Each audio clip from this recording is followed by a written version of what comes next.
technology amplifies the fundamentals in a way that allows you to do the fundamentals better. I don't think the fundamentals of marketing and business have ever changed throughout history. I think it's just how tools and technology allow you to apply it faster, better, cheaper, or a scale. I see this in B2B all the time, right? Like, when it opens your emails, newsletters, like, are you serious? Like, delivery of newsletters is like less than 10%, right? Like, nobody interacts with them, although they're a good idea if you add value. But it's like back to basics, man. It just feels like everyone is think global, act local kind of thing. Like, fundamental block and tackling. I don't know if that's what you're seeing as well. Everyone's been looking for a cheaper way to generate bad content forever. So it doesn't really... I love it. You're totally true. Yeah. You're 100% right. Do you remember article spinning? Did you ever come across that? Oh God. These elephant curves in marketing. Like, then people find a new cool thing, they ramp it up, and then it gets adopted, it gets arbitraged out, then what's the new thing? But it used to take 15 years for that curve to develop. Now it's like months. It can feel like it, right? You're like, I got to learn what again? AI driven what? And AI is just accelerating that. So since we brought up AI, are you guys in the AI game? Are you thinking about it? Or is it just, we got to deal with it, but we really don't want to? Or am I putting words in your mouth? I'm Jari Bolander, and welcome to the Entrepreneur Ethos podcast. This podcast is all about how to build a more ethical, inclusive, and resilient world through educating and inspiring the next generation of entrepreneur through powerful storytelling. Let's get started. Tim Green, welcome to the show. Hey, Jerry. Thanks for having me.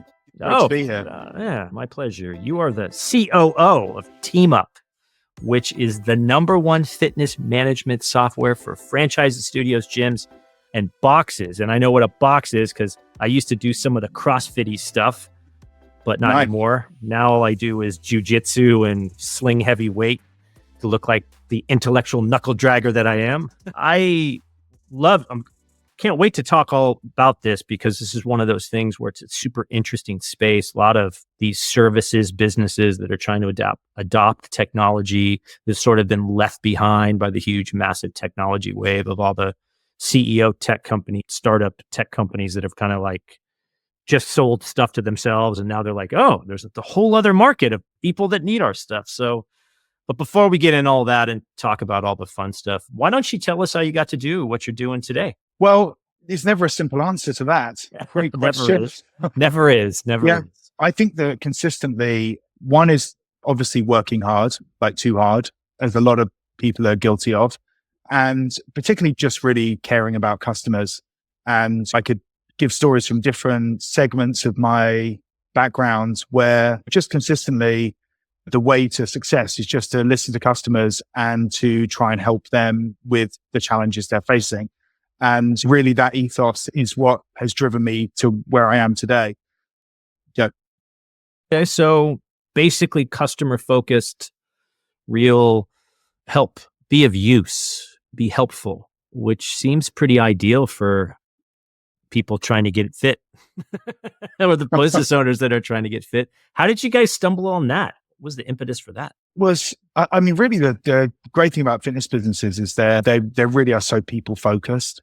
Mm-hmm. And that it makes them a real pleasure to work with. They, by design, business owners in the fitness space have figured out personal interaction. They really are service businesses at their core.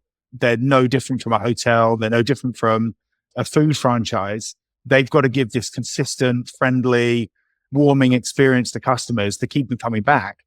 And so it's just they're kind of very focused on that customer experience. And really prior to TeamUp, I had a marketing company and I was working on, I built it up. It's kind of around 2010, sometime around then.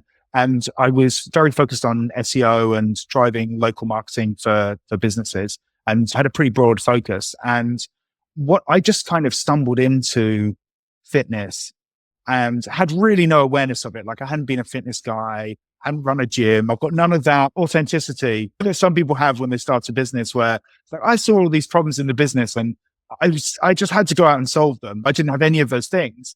So it was really a mental puzzle, but I started encountering these businesses and it really started. It was like the birth of my second daughter. And there was this crazy guy in the bed next to my wife's bed. This is the UK. People share rooms in hospitals. Yeah.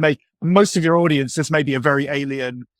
Oh no, it happens. It happens here. It's just usually the women giving birth are in the place to give birth and the crazy people are over somewhere else. But There's I think, crazy people maybe is lost in translation, but he was just this guy. He had a baby as well. They were born at the same time. And he just couldn't stand still. He was like everywhere, like talking. He was like chatting at me. He was like all over this kind of place. And he's just like kind of this really funny guy. And then after we'd gone through the 6 weeks of the baby phase, etc., I suddenly decided that, time to go and find a gym.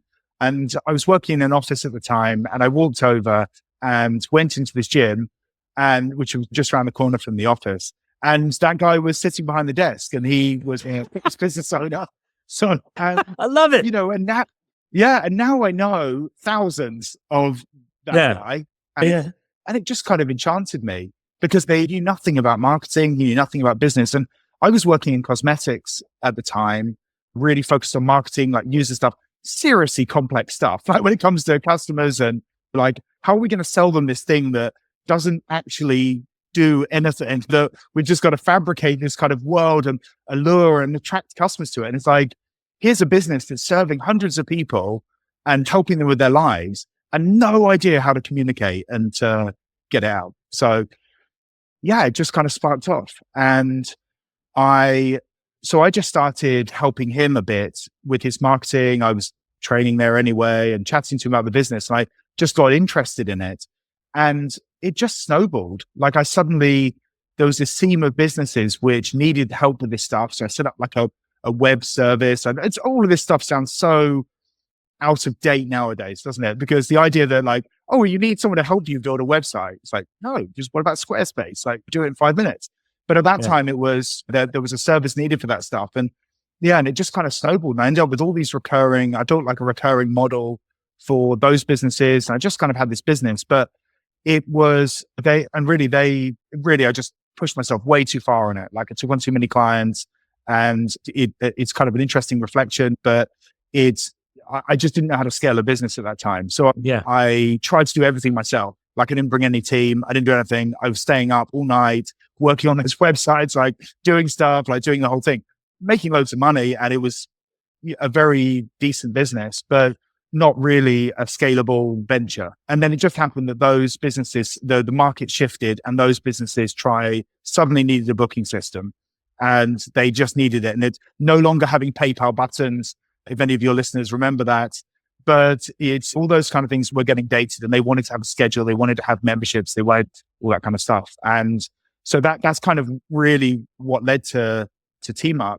But TeamUp had actually been started a couple of years before I then got involved. And they'd originally started it trying to be a kind of ClassPass consumer booking model. Yep. Yeah. And that's really, and so the idea was like, well, look, there's all these I was in San Francisco. And it was with the open water swimming to Alcatraz, which you probably know well. No, I've done it. I've done it 3 times. Great. Well, you probably booked on TeamUp then. I'm sure I did. This was a while ago. But I've done Escape from Alcatraz, and I think I've swam from Alcatraz at least 3 or 4 times. Yeah. Have you? Hats off. Hopefully not as an escapee. Well, have you ever seen the movie Escape from Alcatraz? The Clint Eastwood movie? A long time ago. Yeah. And also it's The Rock as well. The Rock, yeah. So as he's in the boat going up to the sign that says Alcatraz Penal Colony, that's the side that you jump off the boat to go swim back to shore. So it's the same sign.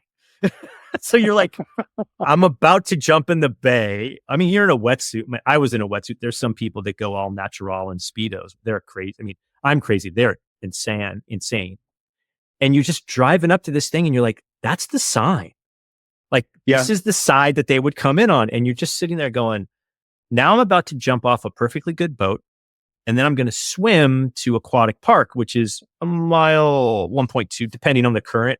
And this is stupid, but I have no other alternative. I'm just going to. And so you jump off this boat and they line you all up because you have to tread water. They line you all up and then they blow a horn or something. And then you just, all right, let's go to Aquatic Park. Craziest thing. Anyway, I don't do that anymore. I got a little more wise, I guess, or I'm just older. Anyway, cool. Wow. Yeah. Like with CrossFit, it becomes just that little bit harder an equation as recovery times go up. And if you blink for a second, it's hard to get back. Yeah. I mean, it's like the momentum. And again, depending on your life stage, even with entrepreneurship, you find this. It's like when I was 25, I could tolerate a lot more shenanigans. Now I'm 53. It's like, I'm not going to do that. Like there's different stages of it, right? You can still be an entrepreneur at 50, 53. It's just that you have a different mindset now. You learned a bunch of lessons so you don't have to be at work as hard. You just work a little smarter. You still work hard, but it's a different kind of work. I can't really explain it in any other way. I don't know if you felt that, like you had a first business, worked a lot. Now you've got this new, you work in TeamUp. Did you see a transition between yourself? You're like, this rabbit wheel, I can't, or this hamster wheel, I just can't sustain. Yeah, it comes. I think it's inevitable, isn't it? But I think your tolerance for things that don't produce goes down, and therefore you become more effective. And then you see how much more effective it is. And it's just like a constant process of that. But I kind of miss those early days of, I just want to please everyone. Happy, burn both candle at both ends. But yeah, it is definitely a satisfying progression because you become so much more precise about what works, what doesn't work, which people work. So, and you wouldn't want to go back in some ways. Yeah, I like the idea of precision. It was funny. I was in this, like on LinkedIn, like what I try to do is write a post every day on LinkedIn just to practice writing and build my founder brand or my thought leadership, for lack of a better word, on LinkedIn. And I commented on it was a younger entrepreneur, and it was like, strategy's bullshit. You just got to build, or I don't remember something. And it was clearly like, okay, crazy Uncle Jari's going to now have to explain some things, right? And it was just funny because we're going back and forth, and you can never win an online argument like that. And I'm like, look, strategy is important, and it's through maturity and experience that you understand that you just don't work. You got to that's where we're going is way more important than how you get there is leave it to the team. This one guy commented on it, and he's and we were literally on the phone this morning. It was kind of funny because I'm like, well, I appreciate this. But this is the thing. I think one of the reasons I do the show, like, don't make the same mistakes we made, man. Like, try to learn. Like, at least you have to work hard because you don't know what you don't know. And I love your thoughts on this because TeamUp got acquired, right? I don't know how long ago, but it's like this constant evolution. We're at a mature phase of a business that's got acquired and has got 4,000 customers or some huge number where the details matter, the systems matter. It ain't about working all night. It's about reproduction of this experience. Yeah, absolutely. That repeatable side of it, as you put it, the reproduction of that experience is absolutely key. And it's a constant process. So we doubled the size of the team in the last 18 months.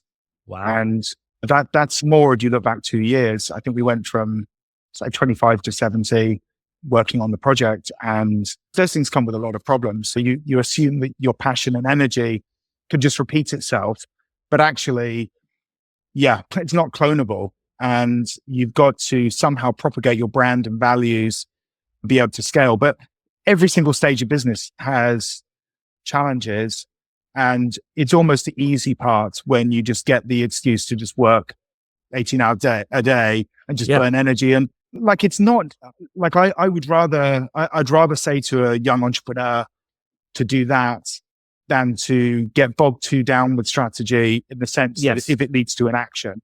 Yeah. Because you and I have found the edges of the box because we did that, and that experience is invaluable, and it kind of leads you to that kind of more world weary, kind of precise approach. But precision. I think it's difficult though I mean, in any business, I mean, I use the example of the marketing business from 2010. And the biggest problem I had there was, I mean, I had a fantastic model business. There was demand in the market. I had a segment which I was building program, like momentum and progress in, and all of that was good. And my number one mistake was not delegating and building a structure of a team. Just, it was like a blind spot of not understanding that the people are the ones who really build your business. And the sooner you can get your business into the hands of talented people with energy who will see things that you can't see, you're splitting out the innovator and the executor within the business so that you can go and innovate and find the ideas and push your way forward, and then allow others to be the execution that get it done. And I think so many businesses get stuck on that part because it's so hard to find people who can be a clone of you. So you're looking for the wrong thing. Yeah. Interesting. Do you mind me asking, in the agency that you had, sort of, where did you plateau revenue wise? What was sort of the thing that you couldn't kind of get past? Yeah, it was about $1 million revenue, dollars wise. Mm-hmm. But you know, and I'd started outsourcing, but then actually I was like, it kind of hit this plateau, but I also saw the future of the market, and I felt that software was far more sticky and far more where the demand was going to go. And you could see the future of websites and the kind of the marketing of local businesses at that point was then shifting away. Facebook was like easy money, free leads, and very easy. Oh, we miss those days. Yeah, not anymore. It's all gone now. You got to crawl and bite and scratch for every lead, man. Yeah, you can't even get a view on your post. No one cares. No one cares. No one cares. I think no one's adding to a page. I think what's interesting about LinkedIn, right? Like I think the new wave of LinkedIn is this whole founder brand, which a lot of folks, especially in the B2B space, are really starting to adopt some of this thought leadership stuff. And I see, even from myself, like LinkedIn, the growth on LinkedIn is, well, I think it's just the new paradigm because people do business with other people. So wherever your tribe is, you need to interact with them. Like, to your point, you were talking to gym owners, you really have this connection to them and they trusted you. And I think we're just getting back to basics. Like, no more free leads. Now you got to work for it. It's not even free leads, right? It's not easy anymore. And what's fascinating for someone that's kind of seeing this evolution is, if you're a business owner, startup guy or gal, it came up during 2008 to 2009 to 2020. Like, you don't know how to market or do anything else other than predictable revenue and performance marketing. Like, that worked. Like, doesn't work anymore. Now what? You're like, yeah. I think it's a really interesting thread because people's buying patterns are changing. Competition is ridiculous. I think also things like no code builders, but that AI obviously is a topic in there. The things have really shifted, and it's not. I think we're in a transition phase right now, and it's not clear exactly where it will lead because the businesses are still operating on a local level in a very similar way, but they're struggling to be heard. And obviously, then you point to quality as universal. Quality restaurants, quality service experiences, they're just always going to have a place. But the businesses serving them are in a kind of a black hole right now where they're selling things that can't be used in the same way as they were before. Mm-hmm. So it's interesting to see where that will go.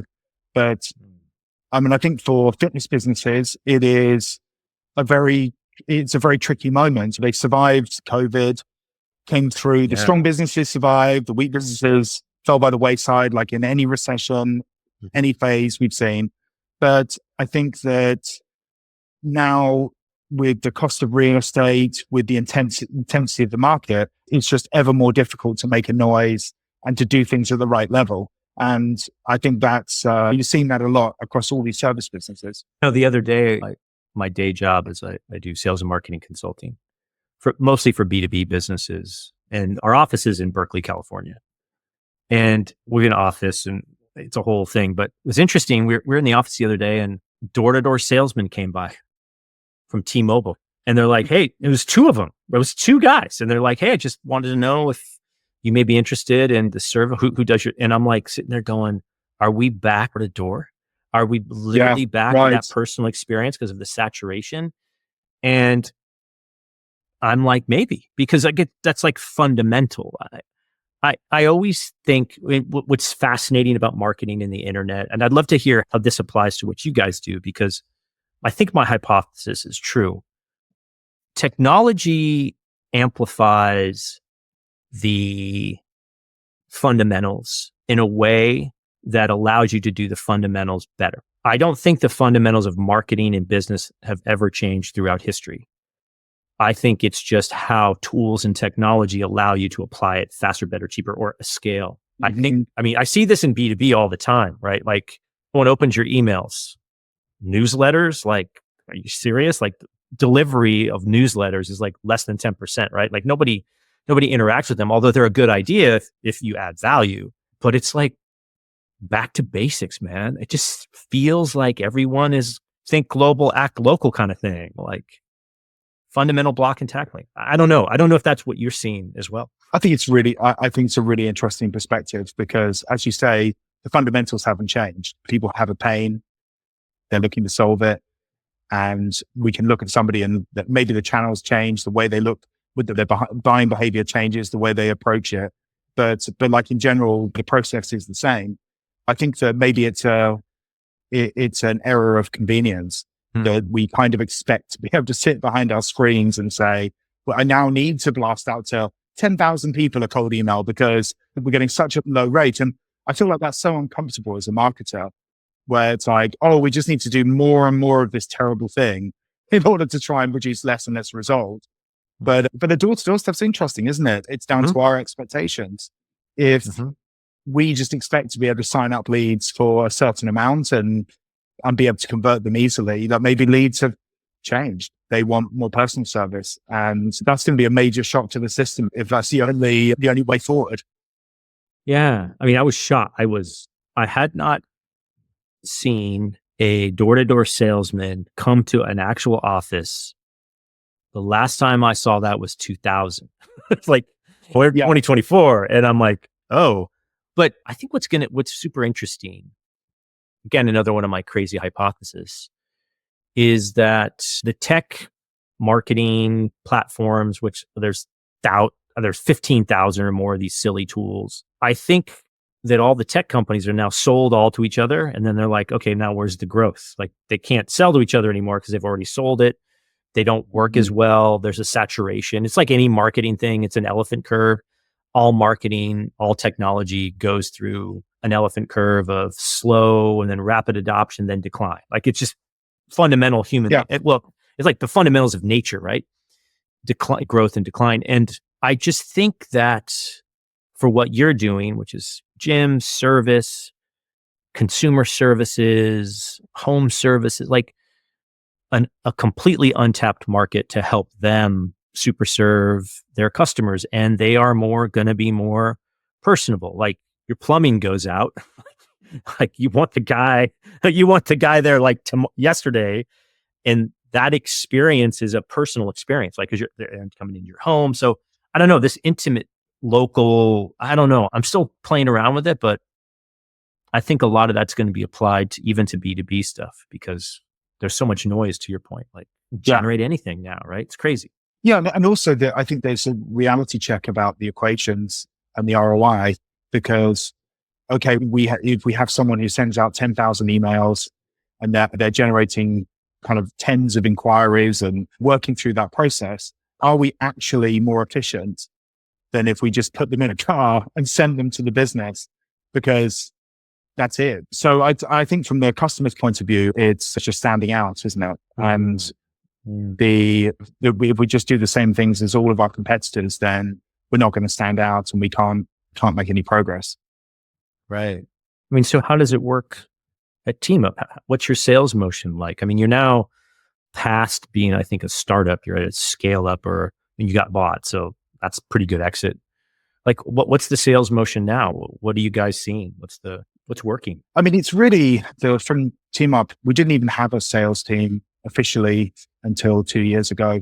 What we did is decided to instead, like we noticed really early on that the biggest factor in people converting was using the product, because people don't want to learn the platform twice. So if you can get them to engage with the product and activate and then start using it, then it would be so much more effective. So what I did early on is, instead of getting people to try to sell, I just got people to try and help people set up. But we did that in a sales way. So they would sign up. We would just try to get them onto an onboarding call as soon as possible. And I saw that as a double benefit, because it was like proving to them that we did what we say we would do. We advertise, we're the best support in the business. We care about your business. We understand it. We want to help you. And so just getting them onto an onboarding call with somebody who actually just helps them get started just was the best way.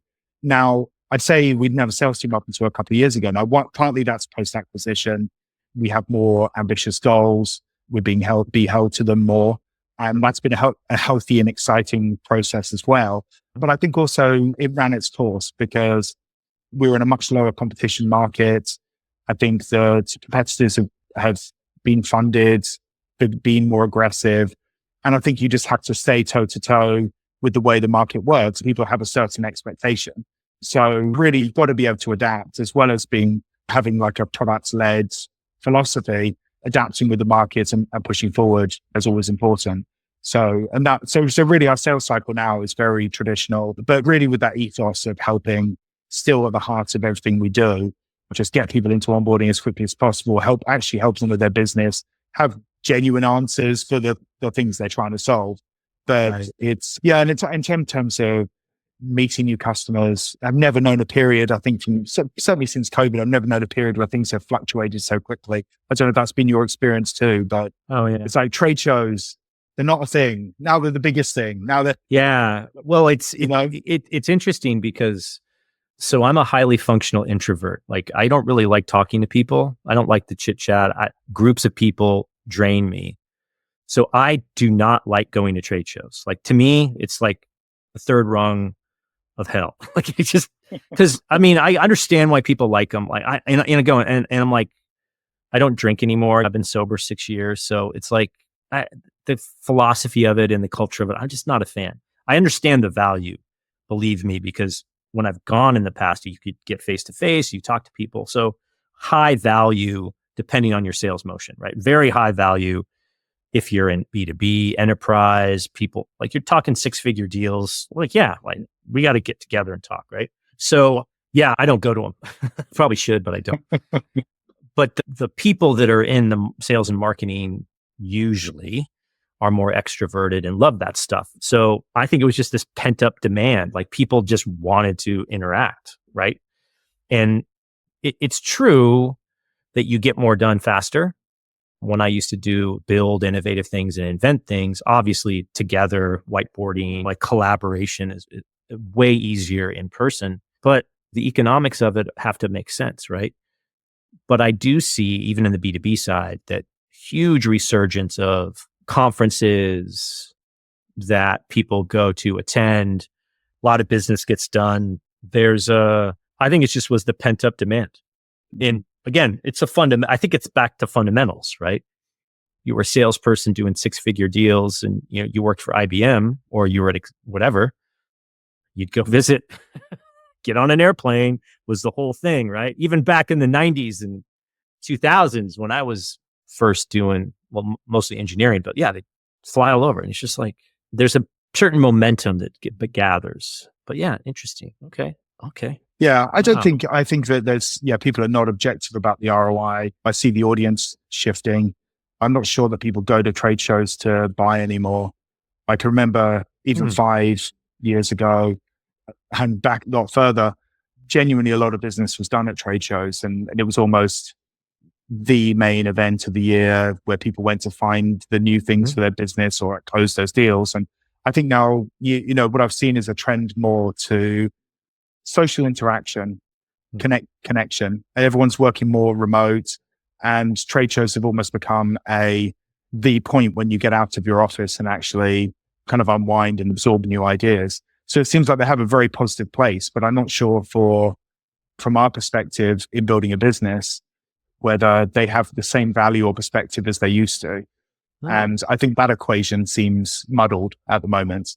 interesting. Yeah, I don't see it that much on the B2B side, although we're just starting to I think ramp up to where it used to be pre-pandemic. But that's actually a really good point. I'll think about that. We do a really big show in Las Vegas in October, my firm, which we've done for the last forever. But yeah, you know what? Now I'm going to think about, I'm going to ask these questions so you really doing business here? Why are you here? Cause that would be really interesting just from a pulse point of view, because we're basically 2 years post COVID, maybe no, 3 years post COVID where things are starting to come back. Yeah. All right. I will let you know. I'll let you know if the B2B side is seeing the same shenanigans. Well, that's not shenanigans. It's just so fascinating because you have to adapt. You just have to adapt. The fixed mindset just seems like you're just set up for disaster if you can't see the trend. I mean, it just must be, for some people, this must be very unsettling. The people that love going to trade shows that are oh, this is the way it does business. And then all of a sudden it's yeah, we're not closing any deals. It's yeah, because the world's changed. And it could be by vertical too, right? Who knows, right? Well, but by channel as well. I mean, exactly. It's back to talking about Facebook. Yeah. So you're seeing not a lot of good success in Facebook anymore. I've never liked Facebook, to be honest. I've always found, but they certainly used to have volume, and it was easier to get volume. I've mostly been B2B, so I've always found it very imprecise. I'm sure you've kind of found the same. It's good for it, but it used to be a lot easier to get good quality attention. You have better parameters to be able to target. So I think that it's just become a less precise, more expensive platform. But I know it works very well for some businesses, but it's no longer the easy bullet for a small business to scale. No, I would agree. I think also their Facebook groups seems to be going out of style. Yeah. I don't hang out there anymore. It's a shame. Yeah, I don't hang out there anymore. I hang out in this one called School. I don't know if you've heard of School. It's a new platform, skol.com. Better way to build a community that you kind of own. You get their email. It's more independent platform as opposed to having to deal with the algo. Yeah. And I'm finding more and more people that had these Facebook groups are moving to School because it's way more dynamic. They can control it more. And it's just it's a better experience. Full stop, right? So are you finding that people will download the app and actually engage with it? Because that was, I like those third-party communities, but that was always the big barrier I saw. The universality of Facebook, they suck you in with the dog memes, and then you're already in the same place with the groups. Yeah, I think it depends on the group and depends on the vertical. Right.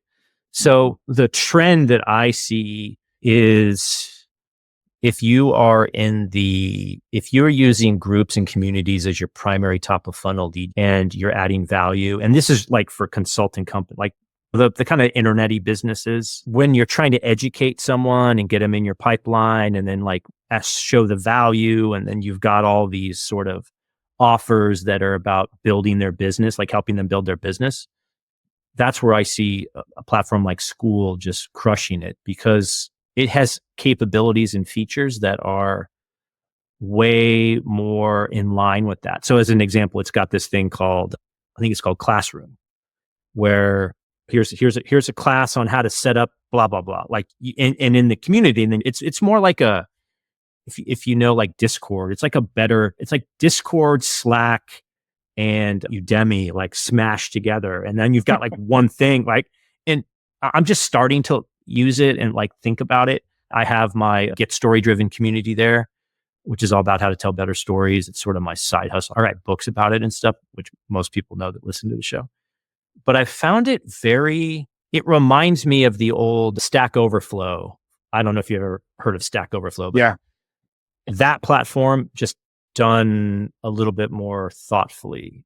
But Stack Overflow, Mhm. like I was on this thing called Answers on Startups for a long time when the Stack Overflow had its platform and then people were using it. And boy, was that just so much more powerful, way better to interact with in a Facebook group because it was like peer review. Like it could be a Yeah. bit contentious, but it was meant to build a knowledge base. And I think that's what Facebook groups lack. And they also lack communities, all these Yeah. sort of things. So Yeah. That specialized thing, I can't remember the name of it now, but I found one recently for marketing, which was phenomenal. And it just was high level. It was a similar type of thing where you just get people who actually understand what they're talking about, debating it, contributing. Quora almost made it, didn't it? But just fell short when they added AI responses and completely cluttered it with junk. yeah, But yeah, it was so yeah, close. yeah, right. You're like, you had something so good and then you blow it up, which is, I think, the whole idea of these elephant curves in marketing. Like then people find a new cool thing, they ramp it up, then it gets adopted, it gets arbitraged out, and what's the new thing? But Yeah, just used to take 15 years for that curve to develop. Now it's like yeah, an months. afternoon. It could feel like it, right? You're like, I got to learn what again? AI driven what? And AI is just accelerating that. So I mean, since we brought up AI, are you guys in the AI game? Are you thinking about it? Or is it just, yeah, we got to deal with it, but we really don't want to? Or am I putting words in your mouth? Yeah, I mean, I definitely, we've added some tools with AI that around the content creation, tools around that, really phenomenal. So many good applications of it. There's obviously so much fluff where it's kind of gives the illusion of progress, particularly around content and marketing. Everyone's been looking for a cheaper way to generate bad content forever. So it doesn't really, I love it. I love it. doesn't take us You're forward. totally true. Yeah. You're 100% right. You're 100% right. Do you remember article spinning? Did you ever come across that? Oh, Yeah. God. That, Oh, God. and we've added one really nice application we've added is customer reviews. So people go to a fitness class, they had a really good experience, and it's review marketing for local businesses so vital to help the stars on Google. Oh my gosh. Exactly. Oh yeah, for sure. You don't exist, do you? If you don't have them. No, you don't. You don't. Yeah. But people don't like to write and they don't like to read and they don't like to take action. So you get such a low conversion rate. So we introduced a tool called Community Happiness. And essentially it automatically emails customers after whatever parameters you set. So after a class, after they bought a membership, whatever they did. And then it uses the knowledge that it has from the database to write the review for them. So it knows the class that they went to, it knows the activity they did, it knows like which instructor they had, knows all those kind of things. So it then takes all that data and just writes like a sample review for them. So then they can, in a couple of clicks, just amend it and then just post it. And it just means that the business gets 10 times more reviews, so much more velocity and energy, good feedback. So those kind of things. I mean, AI is we're only touching the surface of what it can achieve. So yeah, but it's obviously there's so much white noise. Yeah. Bad content done at scale for sure. Hopefully that can be the headline for this. Yeah. Oh, there's a lot of this. Well, hey, Tim, man, I really appreciate your time. What a great journey. Love your insights. Gosh, good luck with everything. And stay safe, keep in touch. And anyone needs any fitness management, go check out TeamUp. Looks pretty cool. Unfortunately, I'm not in the market for that right now, but there may be some folks. But yeah, appreciate your time, man. Thanks so much for being on the show. Thanks, Jerry. Appreciate it. Great to be here. Thanks for listening to the Entrepreneur Ethos podcast. I hope you enjoyed this episode as much as I did creating it. My hope is that you learned something that can make you a little bit better. If you enjoyed the podcast, please do share it with friends and review it on Apple Podcasts or Spotify. You can also join my email list by visiting theentrepreneurethos.com to get my thoughts on what I'm doing to get better, as well as what I'm working on. You can also pick up my book, The Entrepreneur Ethos, if you want to learn the traits, values, and beliefs that I think we need to build a more ethical, inclusive, and resilient entrepreneur and, frankly, world community. Feel free to follow me on Twitter @TheDailyMBA and let me know if you have any questions or recommendations for a guest you'd like me to talk to. Also, drop me a note if you try anything we talked about on this or any other episode. I'd love to hear what's working for you. Until next time, keep getting better.